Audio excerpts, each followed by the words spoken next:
Tel Avivda katta signal Ben Gurion aeroportida yonilg'i samolyotlari paydo bo'ldi. Isroil keng ko'lamli operatsiyaga tayyorlanmoqda.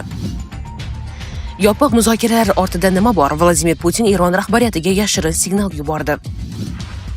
Kutilmagan va keskin da'vo. Rossiyalik askarlar ochlikdan odam go'shtini yeyaptimi? Ommaviy axborot vositalari. Isroil bosh vaziri Benyamin Netanyahu tuzoqqa tushdimi? Saylov va sud bir nuqtada. Hammasini qaytaradi, keyin ozod bo'ladi. Japarov Tashrifning ukasi haqida. Sedanachi kompaniyasidan erkaklar uchun maxsus mahsulot. Prostamix erkaklar salomatligi uchun tabiiy yechim. Agar sizni prostata shamollashi, ichki diskomfort yoki turli noqulayliklar bezovta qilsa, unda Prostamix aynan siz uchun. Prostamix prostata faoliyatini qo'llab-quvvatlaydi va jinsiy zaiflik kabi muammolardan butunlay qutulishga yordam beradi. Eng muhimi, natijasini birinchi haftadayoq sezasiz. Batafsil ma'lumot olish uchun 55lik kodi bilan 503 2200 raqamlariga sim qoqing. Tel Avivda katta signal Ben Gurion aeroportida yonilg'i samolyotlari paydo bo'ldi. Isroil keng ko'lamli operatsiyaga tayyorlanmoqda. Tel Aviv markazidagi Ben Gurion aeroporti hududida ko'p sonli yonilg'i quyish samolyotlarining paydo bo'lishi keskin savollarni keltirib chiqardi. Bu oddiy harbiy harakat emas, balki keng ko'lamli operatsiyalarga tayyorgarlik belgisi sifatida talqin qilinmoqda. Ayniqsa AQSh va Eron o'rtasidagi muzokaralar boshi berk ko'chaga kirib qolgan bir vaqtda bu holat Tehron bilan to'g'ridan-to'g'ri urush boshlanishi haqidagi taxminlarni yanada kuchaytirmoqda.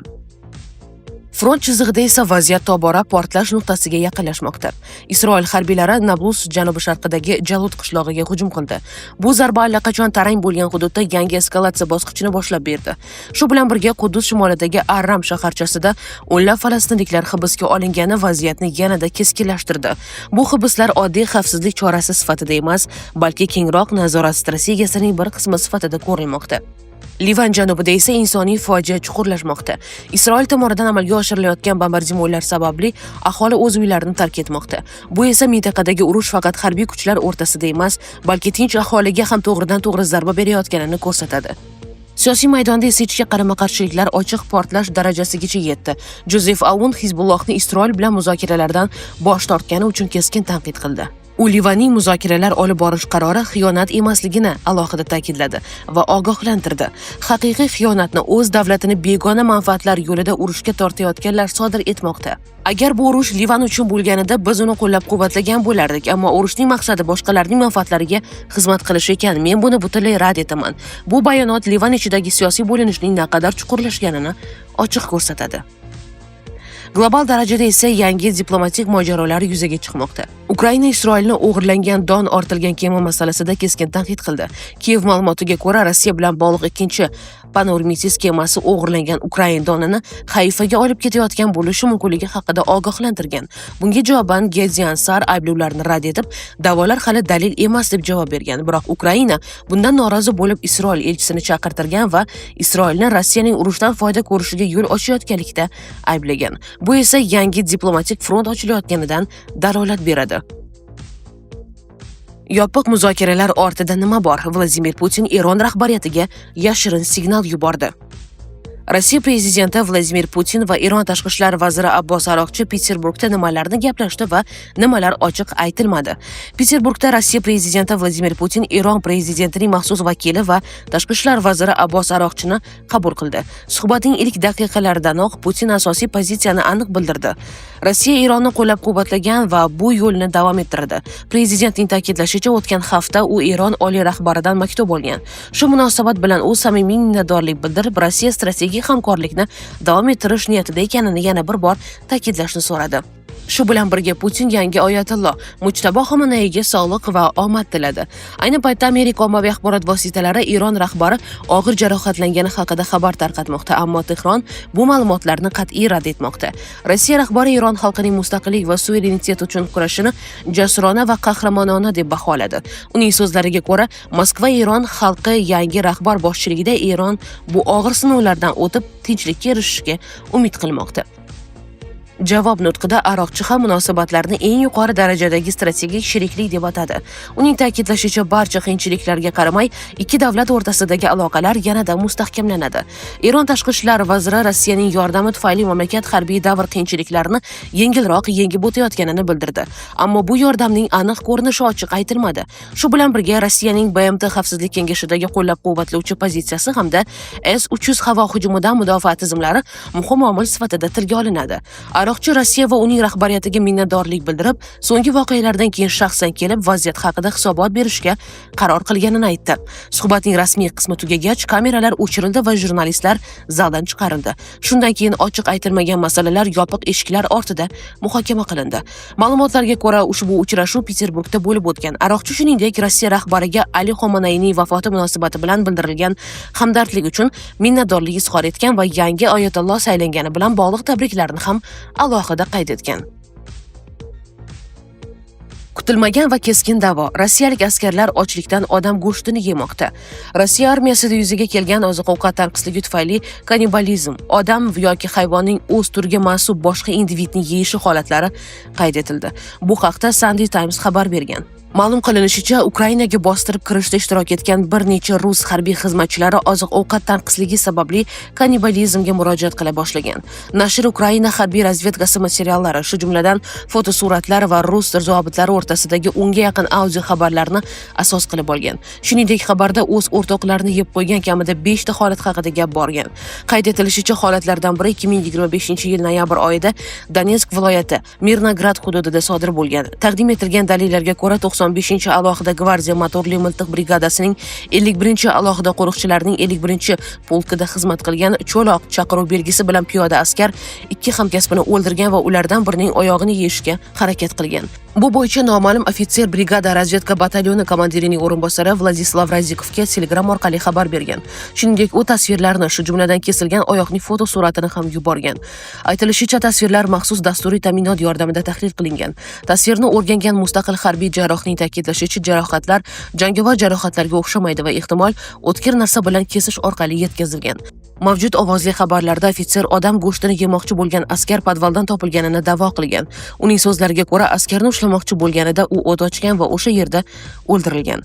Bundan tashqari, ofitser uning askarlari ochlikdan va qattiq charchaganidan shikoyat qilgan. Boshqa qo'lga kiritilgan suhbatlarda ham kannibalizm holatlari qayd etilgan. Xususan, o'tgan yilning aprel oyida most chaqiruv belgisi bo'lgan askar qo'mondonga inson go'shtini iste'mol qilgan hamkasbi haqida shikoyat qilgan. Shuningdek, 2025-yil oktyabr oyida 1437 motorli miltiq polkining qo'mondoni shunga o'xshash harakatlarda bo'ysunuvchini ayblagan va odamlarni yeyishni to'xtatishni talab qilgan. Yana bir boshqa xabarda 55-motorli miltiq brigadasi boshlig'i alkogol va giyohvand moddalar bilan birga kannibalizmni aniq taqiqlovchi buyruq chiqargani ham ma'lum bo'lgan. Isroil bosh vaziri Benyamin Netanyahu tuzoqqa tushdimi? Saylov va sud bir nuqtada. Isroil bosh vaziri Benyamin Netanyahuga nisbatan olib borilayotgan sud ishlari yangi bosqichga o'tdi. U o'tgan yil noyabr oyidayoq mamlakat prezidenti Itzhak Herzogga afv so'rab murojaat qilgandi.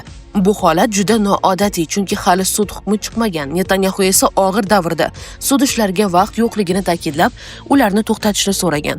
Biroq endi Isroil prezidenti Itzhak Herzog uni oldindan afv etishni rad etdi. Hatto AQShning sobiq prezidenti Donald Trampning qo'llab-quvvatlovi ham bu qarorga ta'sir ko'rsata olmadi. Shu bilan birga Herzog Netanyahuga aybini tan olib, tergov bilan kelishuvga borishni taklif qilgani haqida New York Times nashri xabar bergan. Netanyahuga qarshi ochilgan jinoiy ishlar uni 2016-yildan buyon ta'qib qilib kelmoqda. 2020-yil may oyidan buyon esa unga qarshi pora olish, firibgarlik va ishonchni suiiste'mol qilish ayblovlari bo'yicha sud jarayoni davom etmoqda. Sud jarayonini pandemiya va qurolli to'qnashuvlar sabab bir necha bor to'xtatilgan. Xususan, Hamas jangarilari hujumlaridan keyin ham jarayon uzilgan. Bu esa turli gumonlarga sabab bo'ldi. Ayrimlar Netanyahu urush orqali sudni orqaga surishga urinyapti degan fikrni ilgari surmoqda. Sharqshunos Aleksandr Karginning ta'kidlashicha, bu gumonlarda muayyan mantiq bor. Agar urush maydonida muvaffaqiyat qozonilsa, Netanyahu navbatdagi parlament saylovlarida ham yutuqqa erishishi mumkin. Bu esa uning sudda oqlanish imkoniyatlarini oshiradi. Ayni vaqtda esa vaziyat shundayki, prezident Gersog siyosiy jihatdan Netanyahuga qarshi lager vakili sifatida uni og'ir tanlov oldida qoldirmoqda. Agar Netanyahu aybini tan olsa, u bosh vazirlik lavozimidan ketishiga to'g'ri keladi, ammo qamoqdan qutulib qolishi mumkin. Bu ayniqsa uning o'ng qanotdagi Likud partiyasi saylovlarda kuchsiz natija ko'rsatsa, juda muhim bo'ladi. Agar aybini tan olmasa, ehtimol qamoq jazosi kutmoqda. Netanyahuga qarshi bir necha yirik epizod bo'yicha ayblovlar qo'yilgan. Eng og'iri pora olish aybi bo'lib, u 4000 ish deb ataladigan ish doirasida ko'rilmoqda. Tergovga ko'ra, u Bezek media guruhi manfaatlarini ilgari surgan va buning evaziga ommaviy axborot vositalarida o'zini ijobiy yoritilishini ta'minlagan. Yana bir ishda esa Netanyahu tadbirkorlar Arnon Mincherdan qimmatbaho sovg'alar, eksklyuziv sigara va shampan qabul qilganlikda ayblanmoqda. Bu sovg'alar qiymati taxminan $195,000 tashkil qiladi. Mutaxassislarning fikricha, bunday ayblovlar sharoitida Netanyahuning sudda to'liq oqlanishi mumkin. U uchun asosiy umid siyosiy vaziyat va harbiy frontdagi natijalarga bog'liq bo'lib qolmoqda. Hammasini qaytaradi, keyin ozod bo'ladi. Japarov tashrifning ukasi haqida. Qirg'iziston prezidenti Sadir Japarov Milliy xavfsizlik davlat qo'mitasi sobiq raisi Qamchibek Tashrifning ukasi hozirda hibsda saqlanayotgan Shoirbek Tashrif haqida so'z ochib, Tashrif bilan do'stligi uni javobgarlikdan qutulishiga ta'sir qilmasligini aytdi. Japarov hokimiyatga kelganidan buyon doimo do'st, qarindosh, yaqin inson degan tushunchalar yo'qligini ta'kidlab kelganini aytgan. Yo'q, bunday bo'lmaydi. Men uchun faqat davlat va xalq manfaatlari ustuvor. Agar qonun buzilsa, hech kim javobgarlikdan qochib qutula olmaydi, deydi u. Tergov davomida Shoirbek Tashrif Qirg'iz neft-gaz sohasidagi korxonadagi korrupsiyaga aloqadorligi aniqlangan. Oqibatda davlatga 4,115 million qirg'iz so'mi miqdorida zarar yetkazilgan. Faqat bu summa to'liq byudjetga qaytarilgandan keyingina uning ozod qilinishi haqida gap bo'lishi mumkin, deydi prezident. Ma'lumotlarga ko'ra, qo'lga olinganlarning barchasi unga qarshi ko'rsatma bergan va o'z aybini tan olgan. Qonun hamma uchun bir xil bo'lishi kerak. Shundan keyin ular ozod qilingan. Shoirbek Tashrif ham xuddi shunday yo'l tutishi kerak. Avval hammasini qaytarish, keyin ozod bo'lish, deydi u. Sizga yetkazmoqchi bo'lganlarimiz hozircha mana shulardan iborat edi. Dunyo yangiliklaridan uzoqlashmang. Salomat bo'ling.